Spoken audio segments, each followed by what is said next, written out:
Now, of course, as mentioned, I digressed somewhat from the primary theme of what's in the JLI textbook, for those who have it, which was the idea of synagogues. But indeed, it's the same idea. We're going to bring the concept of the Mikdash into our own lives. I will begin with the concept of the synagogue, the Beit HaKnesset, sometimes also Beit Midrash. Beit HaKnesset is a place which is dedicated to prayer, whereas a Beit Midrash is a place which is dedicated for Torah study.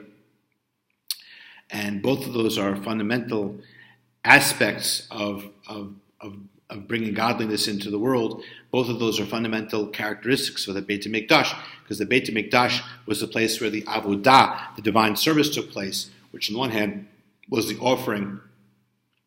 The offerings were brought on the altar, which is comparable to prayer, which is man's offering. And it is said that when no more offerings were brought, that the offerings were replaced by prayer, although prayer certainly existed before then. But at the point where the temple was destroyed, prayer fulfilled this purpose as well. So this is the idea of prayer in the Beit HaKnesset. And at the same time, it says that the Sanhedrin also sat in proximity to the sanctuary in the Holy Temple, and that was the place where teaching went out from Jerusalem to the rest of the Jewish people. As it says, from Zion, the Torah will go out. This was a reference to Yerushalayim, to Jerusalem, and specifically the Sanhedrin, the great court, which was a legislative and a judicial body. And hence we find that the divine presence is found in the Beit HaKnesset, the synagogue, as well. And the offerings we bring there are called Parem Sifatenu, the bullocks, the animals, in a sense, that come out of our mouths. But this is, in fact, the process of tefillah, of prayer. Because it says in the Gemara, in Talmud Megillah, that although we are in exile and we do not have the temple, Hashem says, I will be for them a small sanctuary. And one of the explanations of this is, it refers to the Beit HaKnesset, to individual synagogues. And that is because prayer takes there, as perhaps I will be able to speak about in another lecture, more mystical connections between praying and the idea of the animal sacrifice, because the human being has the animal soul, which we try to have consumed in the fire of love for God and also transformed. So there is an actual parallel there. At the same time, we said that the Sanhedrin, the great court, also was in the temple, and so that represents the idea of Torah study, and as opposed to prayer, or as something different than prayer. And hence we come to the idea of the Beit HaKnesset also, in some instances, being a Beit HaMidrash, a place where study is. So we find that the divine presence can be found in the Beit HaKnesset, the place where we pray. And yet the Talmud also says that from the time that the Holy Temple was destroyed, Ein LaKadosh Baruch Hu, the Holy One, blessed be He, where does He dwell? In the Dalat Amot Shel Halacha, the 4 cubits. Halacha, cubit is in Slovak laket, it's the arm's length, it's a biblical measure. And the 4 amot refers to the kind of the smallest area in which a person can dwell. And so the Dalat Amot Shel Halacha, this is wherever Torah is studied, and this becomes a home for God as well.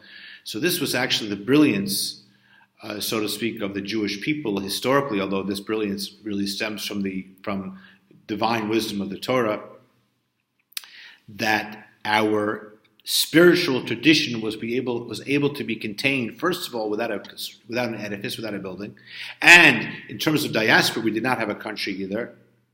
And this was absolutely unprecedented. This is because we had the Dalat Amot Shel Halacha, that we brought God's presence both to the Beit HaKnesset, the place of prayer, the Beit HaMidrash, the place of Torah study, and particularly when these two were combined.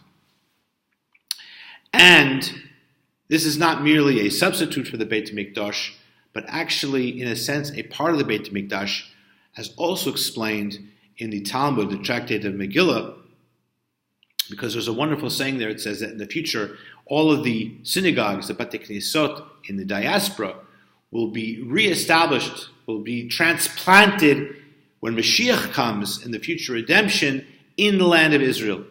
And there's a fantastic commentary of the Maharsha, and he explains that there's a different midrash, and he connects it to which speaks about the land of Israel and its sanctity being expanded throughout all the lands.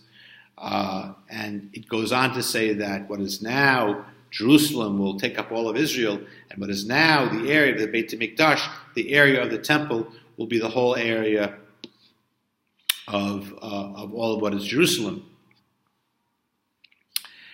And the Maharsha explains that as such, the Psalm says that I rejoice when they said, let us go to the house of God. And he says, in general, we see from the context of this Psalm that it is being said in exile. So how are we going to the house of God? Because we are going to the Beit Knesset. But this is not merely a flourish of language, because he's saying in this actual house, when Mashiach comes, it will be it will be transplanted in Jerusalem and be part of what will then be the Beit HaMikdash. So both in terms of the prayer that happens there, and also in terms of the Torah study that happens there. And this goes together with another saying, also from the tractate of Megillah, which speaks generally about Purim coming up soon, and the reading of the Megillah and how the Megillah is written, but contains much information about synagogues as well. And it says that synagogues in the diaspora outside of Israel are made al Tanai, which means with a stipulation, meaning that although in general they should not be used for certain uses, and even after they are no longer synagogues, something very relevant, for example, in the country of Slovakia, there are certain things that synagogues shouldn't be used for. But if there's a stipulation that is made at the time they are made, so then there is some exceptions to this, because we stipulate before we consecrate them that the consecration is limited. Now, there are those that connect these two ideas and say, why is the consecration limited? Because this synagogue will not always be here. Mashiach will come, we will all go to Israel, and hence it will not be permanently consecrated place, and therefore we're able to make this stipulation. And there is a folk tradition regarding a very famous synagogue not far from us called the Altneu Synagogue in Prague. And although we call it Staro Novo in Czech and in Slovak, which means that there had been an old synagogue, then a new one, then a second new one. And so we distinguished between the two new ones, saying the new one and the old new one, and the Altneu is the old new one. But there is another beautiful folk tradition which doesn't need to be per se historically authentic in terms of the real reason why it was called that, but is absolutely true at the same time, which is that it's from the expression al Tanai. Al Tanai means with a stipulation, that when it was built they made the stipulation, but the emphasis on the fact that hopefully Mashiach will come very soon and we will all go to Israel.